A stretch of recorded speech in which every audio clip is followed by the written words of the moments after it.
Ayan na po, yan na. Ito po ang ginawa kong pananghalian nila ngayong araw na to. Ginawa po natin yung chicken curry. Ayan. Ang ganda po ng kulay. Ayan, parang katakam-takam po ang kulay.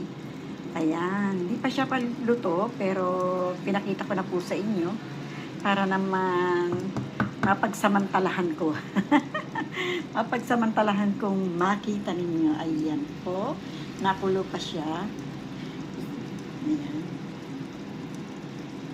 Gusto ko lang pong mag-dry po siya ng konti kasi medyo masabaw pa siya.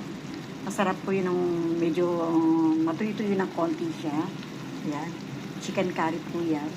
Ganda po ng kulay niya. Uy, umusok na. Nagdilim na yung aking camera.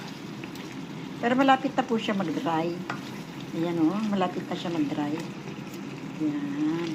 Lapit, lapit, lapit, malapit, lapit, lapit.